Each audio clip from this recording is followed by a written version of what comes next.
আসসালামু আলাইকুম, সবাইকে স্বাগতম জানাচ্ছি। আশা করি সবাই ভালো আছেন। আলহামদুলিল্লাহ, আল্লাহর অশেষ রহমতে আমিও খুব ভালো আছি। তো এই মুহূর্তে আছি হলো মাওয়া ঘাটে, আর আজকে হলো আমরা ফরিদপুর যাচ্ছি। আর ঢাকা থেকে আসলে ফরিদপুর যাওয়ার জন্য দুটো মাধ্যম আছে। একটা হলো ঢাকা থেকে মাওয়া হয়ে, তো এই রুটে যাওয়ার জন্য আসলে কোনো ডিরেক্ট গাড়ি পাওয়া যায় না। এভাবে যেতে হলে আপনাকে ভেঙে ভেঙে যেতে হবে।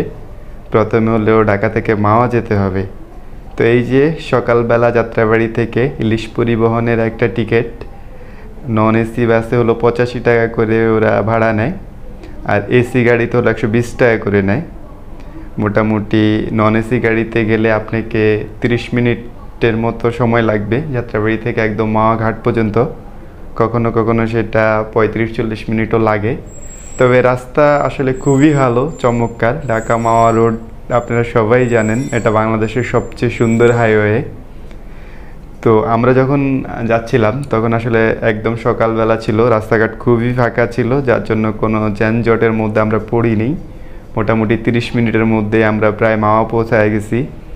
এবং সত্যি কথা, এই হাইওয়েটাতে জার্নি করার মজাই আলাদা। যারা এই হাইওয়েতে যাতায়াত করেন তারা হয়তো খুব ভালো করেই জানেন। এমনিতেই খুব নান্দনিক একটা হাইওয়ে, তার মধ্যে আশেপাশের পরিবেশগুলো খুব সুন্দর ছিল।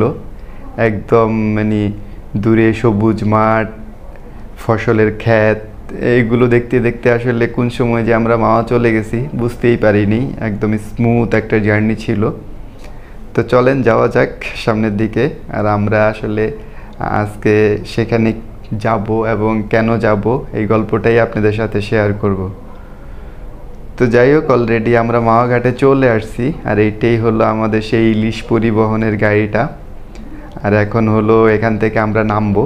গাড়ি থেকে নেমে হলো আমাদেরকে মাওয়া যেই ট্রলার ঘাটটা আছে, মানে ফেরি ঘাট, ঠিক ফেরি না আসলে, এখানে হলো মূলত ছোট ছোট স্টিমার টাইপের কিছু ট্রলার পাওয়া যায়। এগুলো দিয়ে হলো আমরা জাস্ট পার হব, আর ওই পাড়ে গিয়ে আবার আমাদেরকে গাড়ি ধরতে হবে। তো এই ট্রলারগুলো সাধারণত 2 নম্বর এই ঘাট থেকেই ছাড়ে। সো আমরা এখন হলো 2 নম্বর ঘাটে যাব। 2 নম্বর ঘাটে গিয়ে হলো এখানে আসলে অনেকগুলো আপনি ট্রলার পাবেন। তার মধ্যে হলো আমরা যেটার মধ্যে উঠব সেটা হলো জাস্ট কাঁঠালবাড়ি ঘাটে নামার জন্য। আসলে এখান থেকে মাঝিকান্দি, কাঁঠালবাড়ি এরকম কয়েকটা রুটের ট্রলারই পাওয়া যায়। তো আমরা হলো কাঁঠালবাড়ি ঘাটে নামবো। ওইখান থেকে হলো ফরিদপুর যাওয়ার জন্য আসলে বাস পাওয়া যায়। তো আসলে ওইখান থেকেও ডিরেক্টলি ফরিদপুর যাওয়ার বাস পাওয়া যায় না। ওইখান থেকে হলো আপনাকে আরেকটা গাড়িতে করে হলো ভাঙ্গা যেতে হবে। ভাঙ্গা থেকে ফরিদপুর মানে যাওয়ার গাড়ি পাওয়া যাবে। তো চলেন, আসলে পুরো জার্নিটা আমাদের সাথে থাকলে আপনারা দেখতে পাবেন যে আসলে আমরা কিভাবে যাচ্ছি। আর এইগুলো হলো সেই স্টিমার বা ট্রলার যাই বলেন না কেন, ছোট ছোট, যেখানে মোটামুটি অল্প কিছু মানুষ নিয়ে ওরা এই পার্ট থেকে মাওয়া থেকে আপনার কাঁঠালবাড়ি পর্যন্ত আমাদেরকে পৌঁছায় দিবে।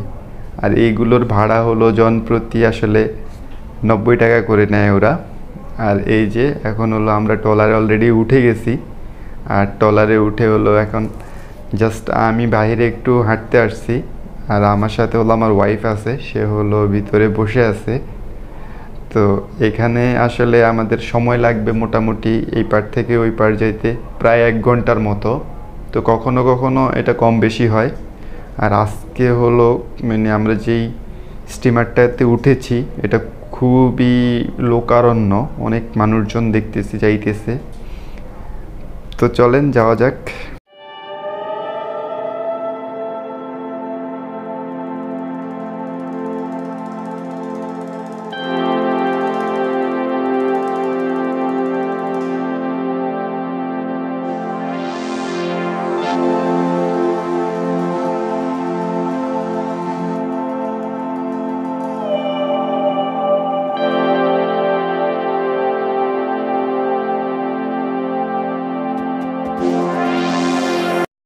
তো আমাদের লঞ্চ আসলে ছুটে চলছে, চারদিকে প্রচুর পানি, মানে যেদিকে তাকাচ্ছি শুধু পানি আর পানি, নদীতে প্রচুর পানি।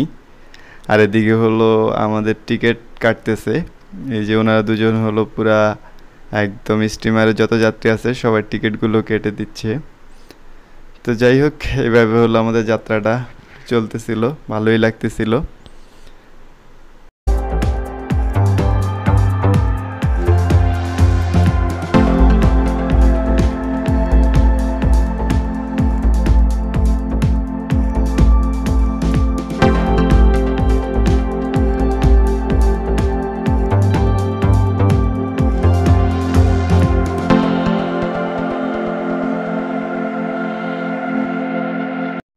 তো অবশেষে হলো আমরা সেই কাঙ্ক্ষিত আমাদের পদ্মা সেতুটা দেখতে পারতেছি, যেটা আসলে আমাদের স্বপ্নের সেতু। এটার কাজ প্রায় শেষের দিকে, মেবি হয়তো আর কিছুদিনের মধ্যেই এটার কাজ শেষ হয়ে যাবে। জাস্ট এখন হলো আমাদের টলার থেকে পদ্মা সেতুটা একদম দেখা যাচ্ছে। আর এটা হলো একটা ফেরি, এই রুটে আসলে অনেক ফেরি চলাচল করে। তো পদ্মা সেতু দেখে আসলে সবাই খুব উল্লাসিত, কারণ আর কিছুদিন পরে হয়তো এই সেতুর উপর দিয়েই আমরা যাতায়াত করবো ইনশাল্লাহ। আর বেশি সময় বাকি নাই। আর দেখতে দেখতে অলরেডি একদম সেতুর নিচে চলে আসছি আমরা। আমাদের ট্রলারটা হলো একদম সেতুর নিচেই আছে। এখন হলো সেতুর নিচ দিয়ে আর কি পার হবে। যাই হোক, খুবই ভালো লাগতেছে।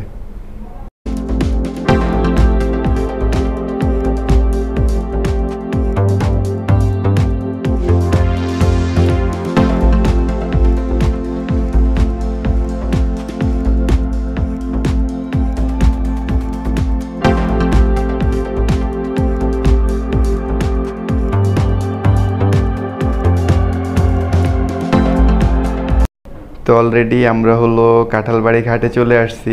আর এখন হলো আমাদের ট্রলার থেকে সবাই একে একে নামতেছে। যেহেতু প্রচুর মানুষ ছিল, এখন নামতে একটু সময় লাগতেছে, খুবই ক্রাউড পরিবেশ। তো অবশেষে আমরা নামলাম এবং সারিবদ্ধভাবে গিয়ে এখন আমাদেরকে আবার বাস ধরতে হবে। আর এখান থেকে হলো মূলত আমাদের ভাঙ্গার গাড়ি, এবং এটা আপনি কাঁঠালবাড়ি ঘাটে নামার পরে অল্প একটু সামনে গেলে দেখবেন এখানে একটা বিশাল বড় বাস স্টপেজের মতো আছে, যেখান থেকে মূলত এই যে আমরা এই গাড়িটাতে উঠছি। যদিও গাড়িটার কন্ডিশন খুব একটা ভালো না, বাট এখানে আসলে এই রোডে এর থেকে ভালো মানের গাড়ি নাই, যেটা আমি অনেক খোঁজ নিয়ে দেখলাম। তো ভাল লাগতেছে, গাড়ি যেমনই হোক না কেন আশেপাশের পরিবেশটা খুবই সুন্দর এবং রোড কন্ডিশনটাও খুব ভালো। যেহেতু এখন এই পদ্মা সেতুর মানে কাজ উপলক্ষে এদিকে রোড গার্ডগুলো অনেক সুন্দর করছে এবং একদম হাইওয়েগুলো মসৃণ, খুব ভাল লাগতেছে জার্নি করে। কারণ এগুলো আসলে পদ্মা সেতুর সাথে সংযোগ সড়ক হিসেবে এগুলো অনেক সুন্দর করে এগুলোর কাজ করা হয়েছে।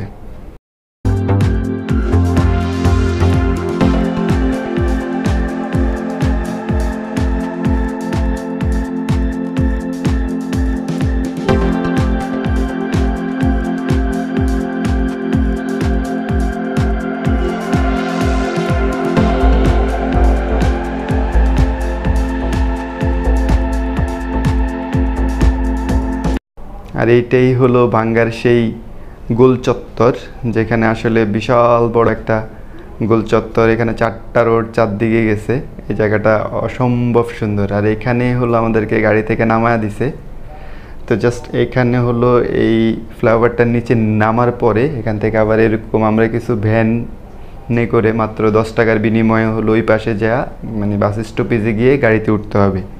তো আমরা একটা ভ্যান নিয়ে নিলাম, মাত্র 10 টাকা করে জনপ্রতি ভ্যান নেয় এখান থেকে বাস স্টপেজ যাওয়ার জন্য। তো বাস স্টপেজ আসলে খুবই কাছে, একদম সামনেই।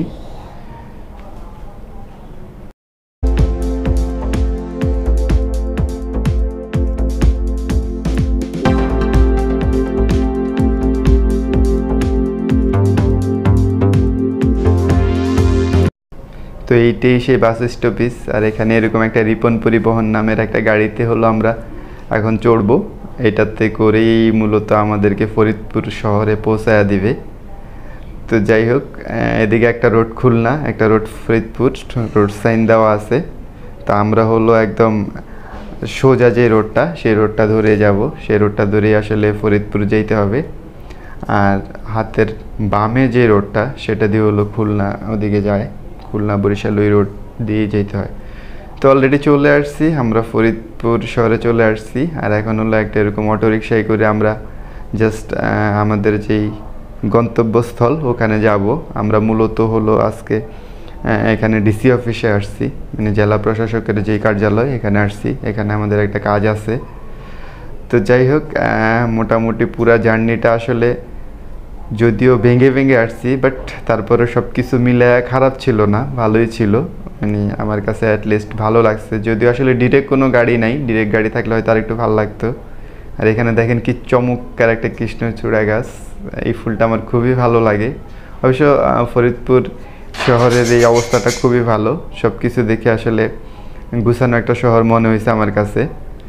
তো ধন্যবাদ সবাইকে যারা এতক্ষণ আমাদের ভিডিওটির সাথে ছিলেন, আর যারা হলো আমাদের চ্যানেলটিতে নতুন জয়েন করেছেন তাদের প্রতি একটা রিকোয়েস্ট থাকবে, সম্ভব হলে চ্যানেলটিকে সাবস্ক্রাইব করবেন এবং পাশে থাকা বেল আইকনটি বাজিয়ে দিবেন যাতে পরবর্তী ভিডিওগুলো খুব সহজে আপনারা পেতে পারেন।